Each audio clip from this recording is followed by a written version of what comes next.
Lost Art with Andrew Cox, retired Master Gunnery Sergeant. thelostart.podbean.com. Get some merchandise and help support the podcast and getting our veteran voices out for all to hear. Now on all major podcast platforms. Be sure to like, share, and subscribe. Be a guest, tell your veteran story, discuss your veteran business or organization. Email The Lost Art with Andrew Cox at gmail.com. Andrew Cox, a Till Valhalla Project Ambassador. See the project story at tillvalhallaproject.com. Thanks for tuning in. Please enjoy the podcast that's giving a voice to our veterans. The Lost Art with Andrew Cox. Today's episode is brought to you by TrumpShirt.com. TrumpShirt.com is a veteran-owned business where 100% of the proceeds goes to disabled veterans and veteran organizations. Support your veterans by purchasing a shirt at TrumpShirt.com. Use the promo code TLA and get free shipping. That's TrumpShirt.com, promo code TLA. Hello, my friends, and welcome back to the Lost Art Podcast, that podcast giving a voice to our veterans. On today's episode, we're having a My Veteran Story with Lynwood King. But before we get into that, are you enjoying the podcast? And go to the Lost Art website. That's thelostart.podbean.com. Go check it out. See what we got going on there. There is a merchandise tab. Click on that merchandise tab. Go get you a hat, a shirt, something cool like that. And help support us in getting our veteran voices out for all to hear. I also want to give a shout out to the Till Valhalla Project. There's a cool hat that they have, but they do some incredible work in honoring our fallen heroes. So go to their website, tillvalhallaproject.com. Go check them out, see what they're all about. And if you can help support them, please do so. So I remember we'd always watch that. And one day they had us go spy rig. They were testing. They used us as the testers for the guys that were rigging. You know what I mean? Oh, yeah. We just wanted to spy rig. So we're getting rigged up for spy rigging. And I got the idea that, man, I want to do this. I want to get out of what I'm doing, and I want to do what these guys are doing. Yeah. And I showed interest to my unit, my master sergeant, my top. I was like, top. I think when this is the sad thing, the good thing and the bad thing about my service. Yeah. And maybe it's for you too. I don't know, but I wasn't playing politics. I wasn't hanging out with staff NCOs. I wouldn't drink. I was very strict. I was a Christian. I was very disciplined. I didn't want to sin. I was always physically and mentally, spiritually strong. And so I didn't hang out with anyone. I was just me, go home, do my job, excel, do everything, try and do the best I could. Right. So when I showed interest in that, I think it was insulting to them. I think they felt like I didn't think they were good enough. Like I thought less of what I was. And I didn't think less of what I was. I just thought I wanted more. Yeah. And so my master sergeant, my top, was discouraging me. I went to my chief warrant officer and he was discouraging me. So I just went straight to reconnaissance company. Oh, no kidding. I went straight to recon company. I walked in and asked to speak to the XO during my lunch break. Wow. I walked in there and I've been running, getting up at 3-4 in the morning, running 6-12 miles a day. I was an excellent swimmer. I was working out. I was just trying my hardest.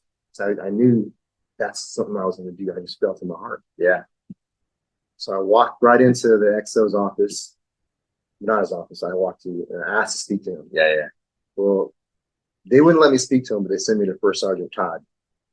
And he was First Sergeant of the recon company. And I just said, First Sergeant, I really want to do this. And I was a corporal, and he says, "You're a corporal, man, and you're old. You're gonna if I let you do this, you're gonna compete with guys fresh out of boot camp, fresh out of SOI." And he's like, "You're too old, and you're a corporal. And what's your MOS?" And I told my MOS. He's like, "You're not even combat arms. What am I gonna do with you?" So I was like, "Well, let me try it." And so he says, "We're doing a screening, 0300 at Las Pulgas Pool on whatever day it was. I forgot." And I went and told my top. Yeah. That didn't go well with my command, my freaking staff NCOs. They're pissed at me. Yeah. And top says, "I'm gonna let you do it, but if you get hurt, we're not covering you." Basically, if I go out there and break my arm, I guess he was trying to say the Marine Corps wouldn't take care of me, which didn't make sense to me. Now that I think about it, how can you say that? He's trying to scare you. Yeah. Well, I did. I freaking showed up at the pool. 13 Marines, 1 sailor, and start the day. Yeah. And the first thing, are you familiar with the screen for? Not specific. Okay, so you start in the pool, and that's like probably the hardest part for everyone. And I remember being in the pool and it's cold, bro. It's like yeah. California, You would think California is not cold, but it is definitely, especially early in the morning or at night. Yeah, it's freezing. Yeah, I get in that pool, bro, and I grew up in San Antonio swimming in these rivers, bro. And when it flooded, I'd be in the rivers swimming in the floods, and I was a good swimmer. And the first half was great. The hardest thing, man, was they had to get us from across the pool carrying this freaking the brick. Yeah, the brick. It was a weight. It was a weight, and you couldn't let it get wet. Mm-hmm. We lost 10 guys doing that. Oh, really? Wow. You get 2 tries. Okay. The first try I almost made it. I went under, and I was like, dang. So I was just watching because I didn't know the trick. Yeah. And then one of the corpsmen yelled out, "Put your head under water!" And you don't think about that. Yeah. So I did it my last time, and I kept my head underwater. Yeah. So I stroked across and made it. And I was like, wow. So out of 13, 10 didn't make it. 3 of us made it, and 1 was at foreman. So the day kept going, and I was like, man, I'm gonna do this. I'm gonna make it through this. I was determined, and it was hard. I was dying, but I was proud of myself running around Las Plugas with my freaking pack on, a little M16, fake M16 rifle with my soft cover, running around just doing whatever they told me to do. Yeah. Finally, we get towards the end of it. They let us have some water, and they get me in this. I wish I knew that Marine's name. I remember what the sailor looked like, and I remember what that Marine looked like. I just never got their names. Yeah. But they had us get our packs on, and they're like, "Attack Recon Ridge. You gotta get up there." And we were all ready to quit. And we went up this ridge, and then down was the gauntlet of Marines and sailors congratulating us that we finished freaking in dock. Oh wow, that was like the greatest feeling. That's really cool. That's kind of like after that. That's what I wanted to be. Yeah. I got the letter. They sent me this nice letter. The XO sent me this nice letter to the Commandant of the Marine Corps. I took it to my command. I made copies of it, and I was just waiting for them to send me the freaking BRC, or at least to be a roper at it. And they sent me to Japan. They didn't even let me do it. They just sent me to Okinawa. No kidding. Yeah. Wow. And that's when the bitterness starts to set in. Yeah. The people you're around. And the night I got back, the night I did my training, the night I did the NDOC, I was probably the most tired I've ever been in my life. And that night, my ex-wife, instead of hanging out with me, she went to the E Club. Oh. And then she got, she did her thing. And then, So that happened. I was going through we got separated. I was going through divorce. Yeah. She was cheating on me with the Recon Marine, which made it even worse for me. I was like, that was the dream I had. And it was hard. It was hard. Absolutely. And so, and you have no help. Mm-hmm. There's no marriage problems like the. Oh yeah, especially back then. No, like what was the saying? If Marine Corps wanted you to have a wife, they would have issued it. Yeah. When they gave me orders to Japan, we were going through this divorce, and I was broke down. I was like, I went and talked to my XO, and I said, "Sir, can I just delay it a month or a couple of weeks?" And he says, "No." He says, "Wives come a dime a dozen. You're going, son." Wow. And I left, and as an adult, though, I understand his sentiment. If this woman doesn't love you, whether you stay or not, it's going to happen. Yeah. And so I understand the sentiment now. I realize the dude's right. Yeah. If this wife don't work for you, so if they don't love you, what are you going to do? Yeah. Very true. I went, and that was cool. Okinawa was nice. Okay. Yeah. Where were you stationed? Courtney. Okay. Yeah, Courtney. So how did you what did you do while you were there? It's the same job. It was pretty much the same thing. Okay. I just made me a squad leader, and I had responsibilities with like PT and all the fun stuff. And by the way, bro, I go work out at Lackland almost every day. My wife and I. And I don't understand the discipline that these guys, they don't have no discipline, bro. I watch these Army cats doing PT. And it's like they're just like hanging out, talk. I remember when we did PT. When I was the squad leader, we freaking disciplined, bro. Standing attention. The first exercise in the Marine Corps daily 7. Yeah. You know, it's all that. So You still got it down. yeah, I got it down, bro. So Okinawa was funny, but it was like I didn't have my wife with me. Mhm. I tried to. We're separated, so you got desperate. I remember I was desperate, so I snuck her out there. Oh wow. This is crazy. You want to hear a crazy story? Yeah, go ahead. Go ahead. I was so not wanting, because my faith, I didn't want to divorce. Yeah. She had affairs, and so they sent me there, and I thought, well, I want to save this marriage, and ended up buying a ticket. And I flew her out there. Wow. And I let my command know. I just said she's coming to visit me, and so it wasn't a good idea. I'll be honest with you. I had a friend in the barracks. He was a barracks guy. He's like, "Hey, I give you your own room. Y'all can have his room as long as she's here." So I snuck her in. I went to go do my job. I get a phone call. It's her. Barracks inspection. Oh no. Barracks inspection. And so they found out. Yeah. Well, the crazy thing is, this makes no sense to me. There was this major that liked me. Yeah. This major says, "Hey, dude, y'all come stay in. Y'all can hang out in my quarters, at the officer's quarters, and y'all can have an extra room." So this major let us do this. I don't know why he did that. I don't know what the hell's going on. I don't know my mindset. I think I was just desperate to try and work this whole thing out. And we ended up staying in this major's in officers' quarters. I was a corporal. I had to sneak around. It was terrible, man. It was the worst idea ever. And sent her back home. I finished out my last year in, and I got out. Okay. Because of a woman. Shouldn't have, but I did. Oh, so you got out because of her? I got out because I just wanted to try but she didn't want me to get out. Really? Because when you're getting out, a lot of people don't think you can do much. You want to get out. So I always say it like this: I got out, she stayed in. She met a lieutenant, married him, and now he's a colonel. Oh, no kidding. Yeah, no kidding. Wow, no kidding. But yeah, it sucks, but life is like that. Yeah. So your time in Okinawa, did you get out and see the sights and stuff like that? Yeah, I did. I was able. The one thing I love to do was snorkel. Oh, that's a beautiful place to do it. Beach. And when I was in Okinawa at the same time, I started getting sick, and I started getting these crazy rashes where I was turning red.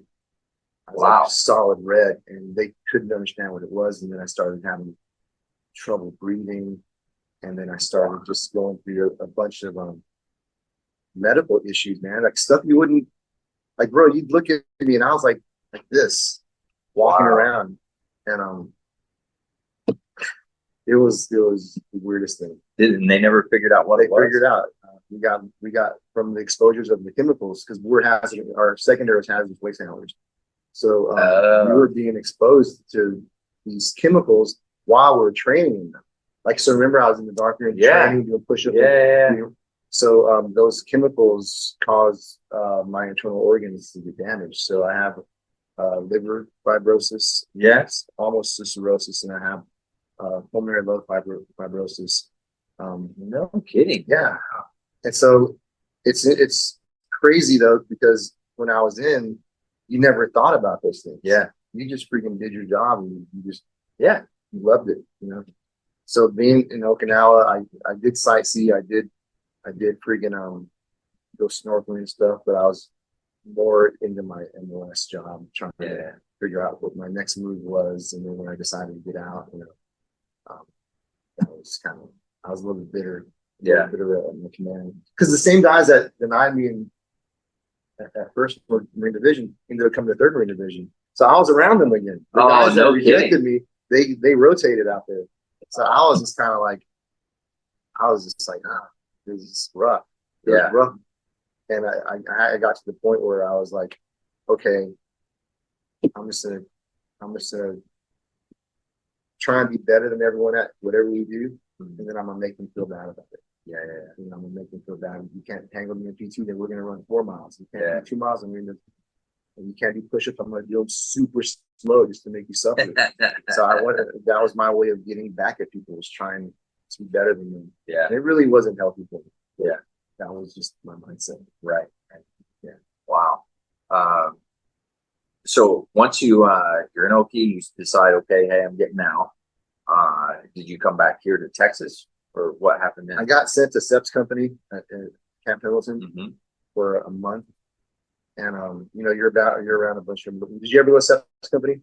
No, I never. I know about SEP's company, where it is, but no, I never. So I went to SEP's company, and that was a hard thing for me, because when my ex-wife was cheating on me, she was cheating on me with a Marine that was living in SEP's company. So I got to go back there again. And but SEP's was no one cares. Yeah. I think I worked in the gym, because you got to do something. So we were working in the gym, and then SEP's company was just kind of chill. And then I ended up feeling like, okay, I'm a Christian still. I want to serve God. I want to do ministry. That was my next step. So I went to Bible college. Oh, okay. Bible college. Wow. Yeah. Where? What Bible college? It was called IBC here in San Antonio, International Bible College. And I took the same discipline though that I had in the Marines, because even though I was upset and bitter, you still are very proud of your service. You know?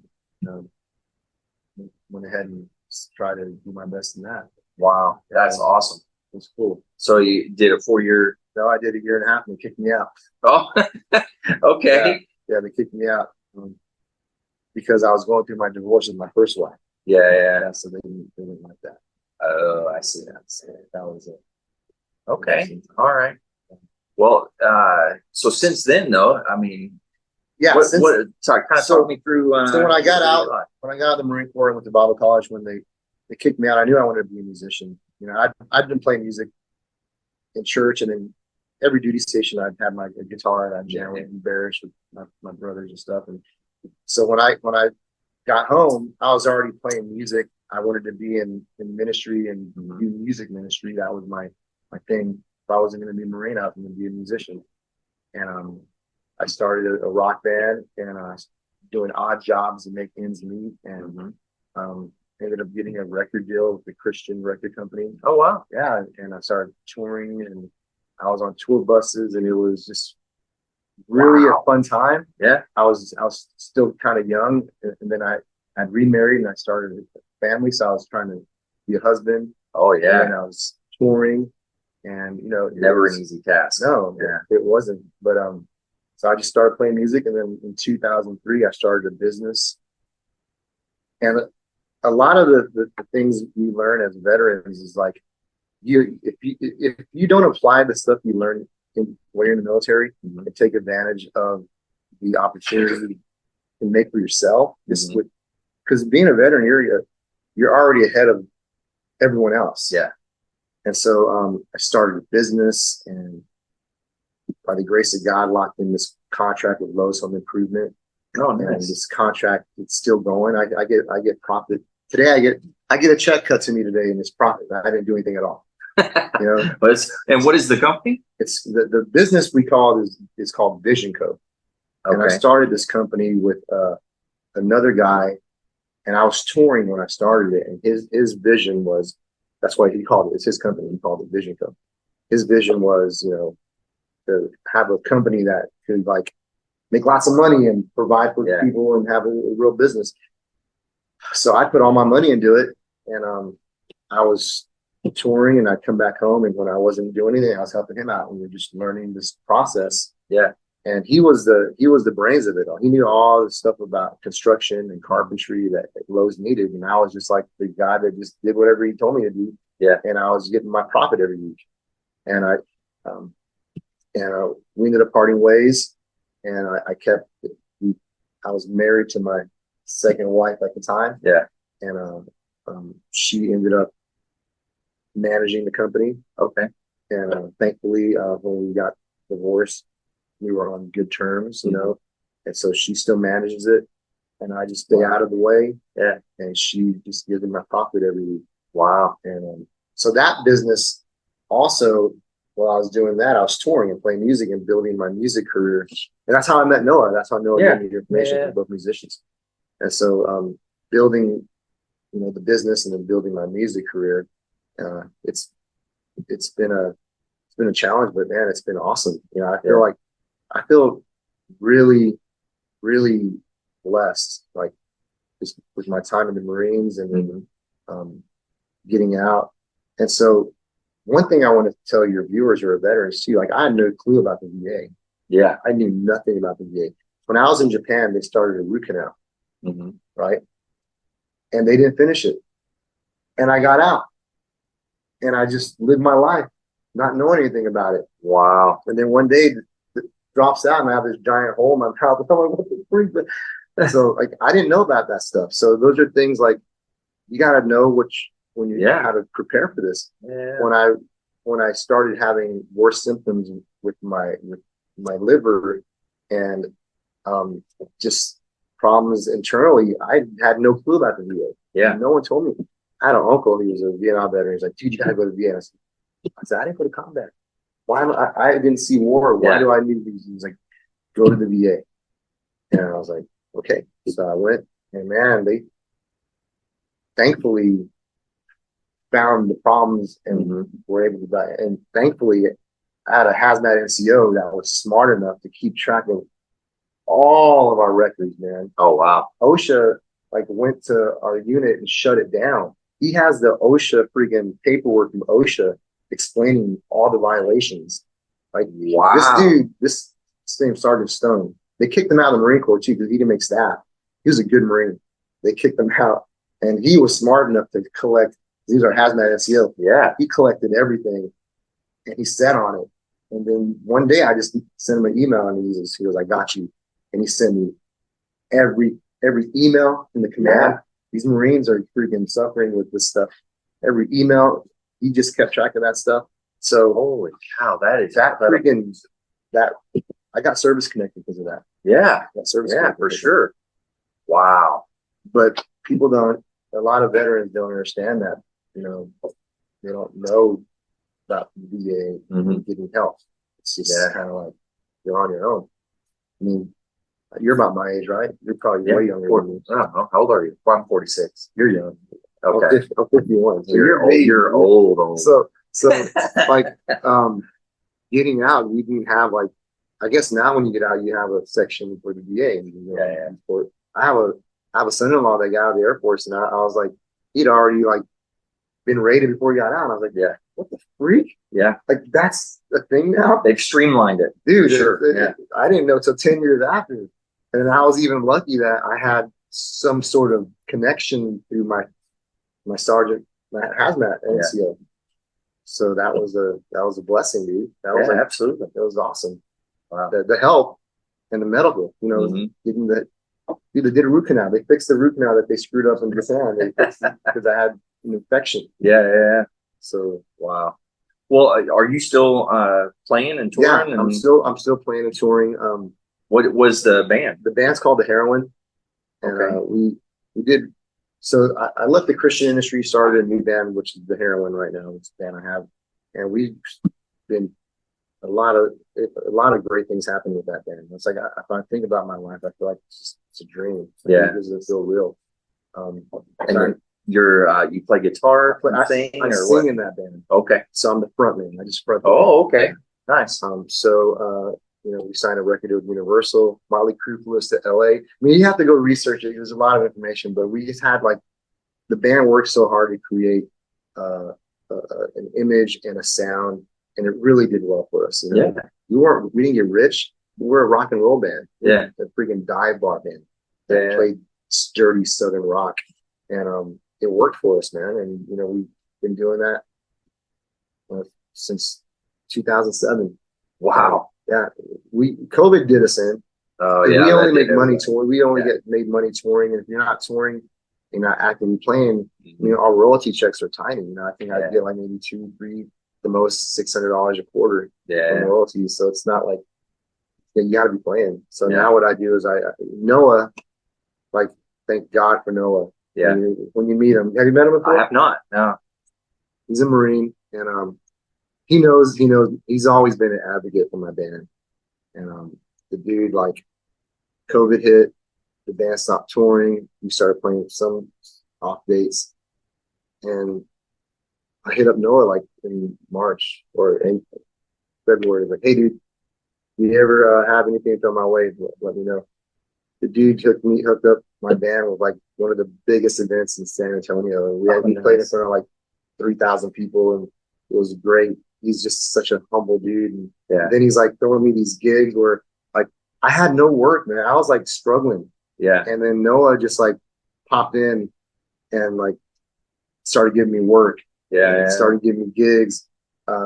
And I'm more, the heroin isn't playing as much. So now I'm just doing more solo stuff because you got to understand, in a band, you have to get 5 guys to agree on something. Yeah. There's a tour pops in. I had to have, can y'all go for 3 weeks on the road? And it's difficult. So now I'm more doing solo stuff. Okay. And it's, then you have a solo album now as well? I'm working on that. I'm working on that. But I do cover some of the heroin songs because they're good songs and I wrote them. But the thing is having people, and I don't know if Noah did it because I'm a Marine and he's a Marine and he's like, I'm gonna help my brother out. But seeing people help each other succeed is good. It's like, absolutely. And that's a great thing about the veteran community in general. Is, they help each other out, stuff like that. I mean, coming here, I had people making phone calls and awesome, and Noah, I know him through somebody else. He put me in contact with him, and then he got me you, and then so it's it's just connections, and it's connections, and it's like just I apologize. I feel so bad for being late today. No, don't worry about it. Don't worry. The whole dental thing threw me off, and you're good. My mouth feels better. I'm noticing it. Yes, you're not talking as slurred. So like, funny story. When I was at Fort Belvoir, I had to go check out a Quantico, and I went to go check out, and the dentist was like, "You need your wisdom teeth pulled out, son.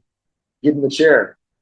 Right then, pulled out all 4 of my wisdom teeth. Right? And then I was the only one. I had to drive, so I drove straight to the hospital to get the meds. And I remember standing there, and someone talked to me, and I opened my mouth and just rolled, just came out. And I felt like that today after I left the freaking room. I was like, "Oh my god!" But yeah, those dentists, bro, they'll get you in the Marines. I think just because they want to experiment. Yeah. Oh yeah. Just get in there and that's perfect. Yeah. That's perfect. Yeah. Well, that's fun. So what got you into this? I started out, it was kind of a long story, but I wrote a book called The Lost Art of Fishing Stories. So it's a book about me just going fishing. And in that I talk about what I consider the lost arts. So like, for example, changing a car tire is a lost art. Fly fishing is a lost art. So there's so many things that get lost. And then as I was approaching retirement, I was talking to my wife about it. I said, veteran stories is kind of like a lost art. You lose, veterans don't talk about it very often, especially with friends, family, people that don't understand, but you get them around other veterans and they just open up. So I was like, oh, that's pretty cool. And I'd thrown around the idea of a podcast before. And I was like, well, let me try it. Cool, so I just started and it's taken off, and now I'm doing 6 episodes a week. Where are you based out of? Me and the wife are in an RV with the kids, and we're traveling the country. That's cool. If you ever get a chance, they have a naval RV park in Monterey, California. Okay. We were on tour a few years ago, and we're on our way from San Francisco to Portland. So we took the 101. Yeah. And we happened just to show up there in the Monterey car show. Oh, nice. And since my rig, dude, that's my rig right there. So we had that rig with the trailer on. Oh, nice. Yeah. Look, I don't know. People maybe thought like, oh, they must be kind of important, so they let us park inside the VIP area. Yeah. And so we had this idea as a band. I was like, can you get the camera? I'm gonna get my microphones and let's just walk out like we own the place. So we walked out, went straight to credentials, and we're like, need our credentials. They're like, who you with? We're like, oh, we're with LPK Media. And they gave us all these credentials, and we were walking around. And then after that, we went to that RV park, bro. It's beautiful. Wow. I'll have to check that out. One of the funnest times, man. Yeah. Well, hey, man, thanks for coming on and telling your story. It's been fantastic. It's a great story. So I'm sure all the listeners will appreciate it. I know I do. Man. Yeah. Do you ever go kayak fishing? I have, yeah. As a matter of fact. There's some good spots around here. Oh, really? One day, text me when you come through and All we'll go right. together. Yeah. Yeah, I have some kayaks. Do you have kayaks? I don't have I got anything. kayaks you can use, man. Okay. All So, right. Well, cool. Well, hey, to all the listeners out there, if you're struggling, you need help, anything like that, don't forget the VA does have some great resources. You can always dial 988, press option 1. You can text 838-255, or you can go to veteranscrisisline.net and click on that chat icon. Any of those are going to get you in contact with somebody that can help you out. But remember, one veteran life loss is one too many. I care about you. I know this guy cares about you. The whole veteran community cares about you. So please reach out for help. With that, thanks for coming on, man. Hoorah. Appreciate you. Thank you, brother. Stay motivated. Change your socks.